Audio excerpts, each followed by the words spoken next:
Hi everyone. I want to give you a different way of thinking about chronic conditions in this video.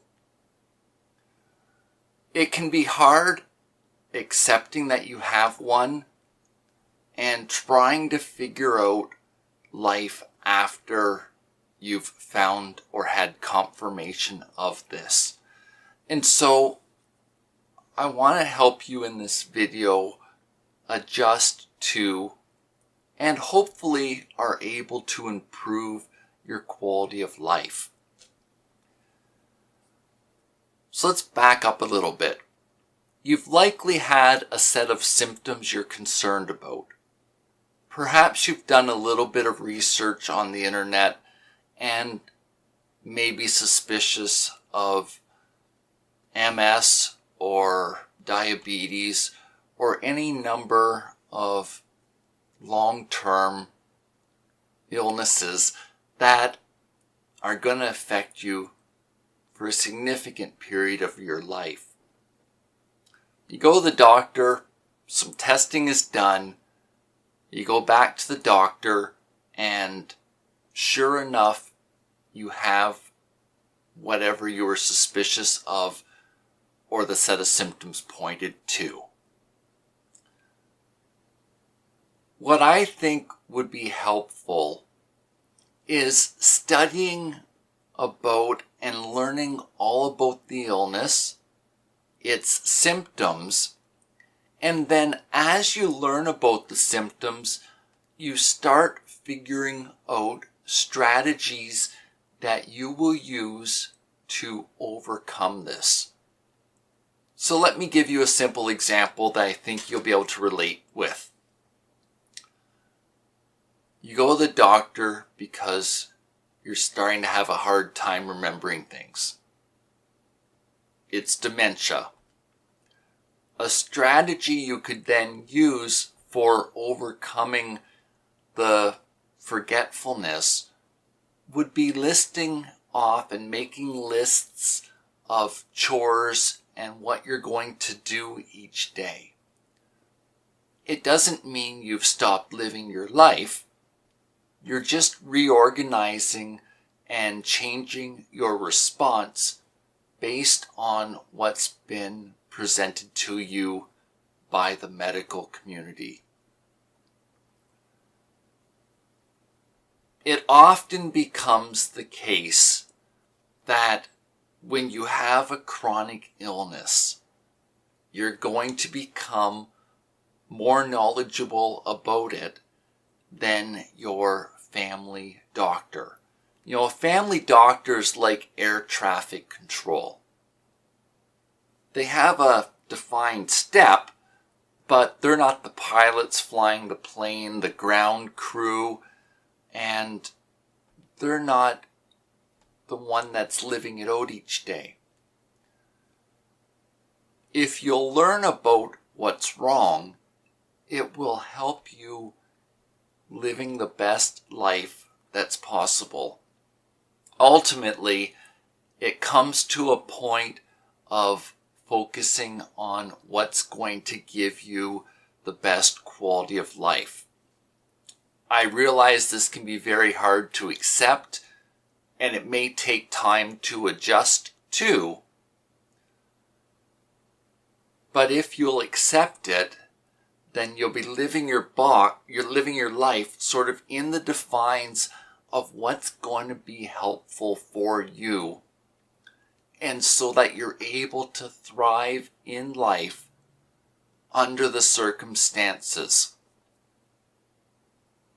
A part of this is going to be honest with yourself and your feelings, to let the people that are in your inner circle know when you're struggling, that you need support, or have them come over for a coffee, spend a bit of time that's social, and then get back to whatever tasks that you were working on.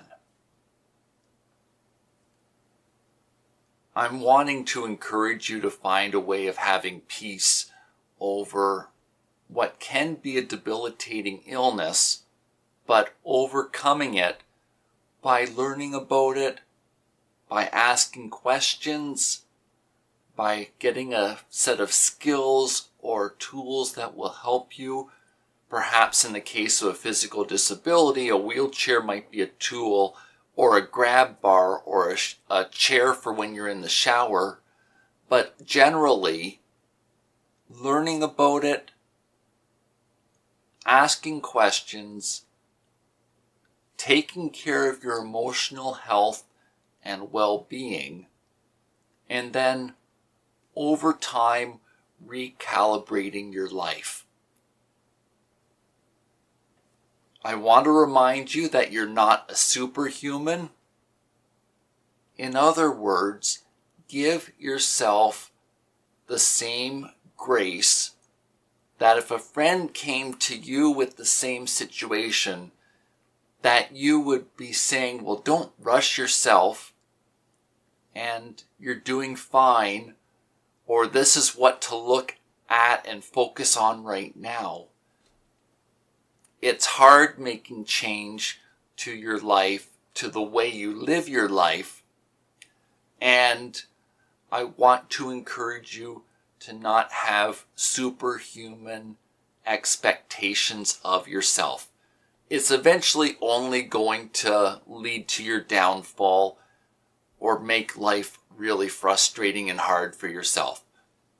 Effectively, a one-man band show or a one-woman band show just doesn't work well and can really take you down a bad path if you think you know it all. We're getting to where healthcare dollars have dried up, and there's coming to be more and more group sessions instead of one-on-one.